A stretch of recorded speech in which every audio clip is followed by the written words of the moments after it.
Ashamaa kan jirtu daawwattoota keenya walitti deebinee jirra. Nagaa keessanii fayyaa keessanii hordoftoota kiyyaa kanneen hordoftoota kiyya hin taanes ammoo YouTube channel kana subscribe like share gochuun maatii kiyya taasisaniin jira.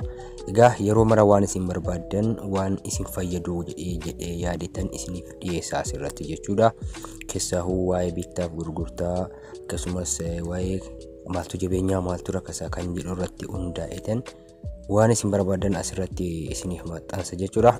Marre hundamoon yeroo jalqabaa dhuftan baga nagaan dhuftanii YouTube kana subscribe share gochuun nu jajjabeessaa isiniin jenna.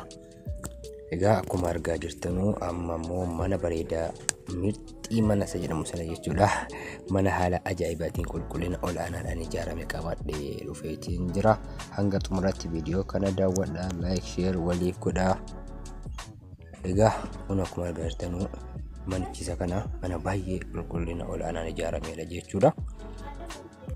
Egaa akkuma isiniin jedhe manichi ismaaf suuraa isaa arguu jirtanu kana jechuudha. Manni kun kan gurguramudha.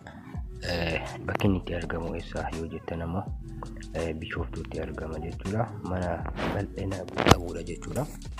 Kaaree meetira 400 irratti kan ijaaramedha jechuudha. Manni kun haala miidhagaa ta'een ijaaramedha. Sarvisii illee qaba.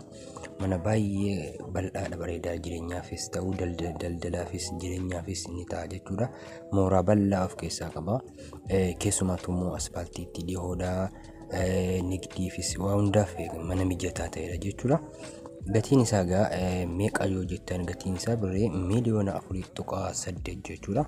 Egaa kana jechuun miliyoona 4 fi 800 kan ta'udha jechuudha. Marre akkuma beekamu yeroo mara waa'ee bittaaf gurgurtaa kana isiniif dhiyeessuudha jechuudha. Manni kun akkuma argaa jirtan qulqullina olaanaan kan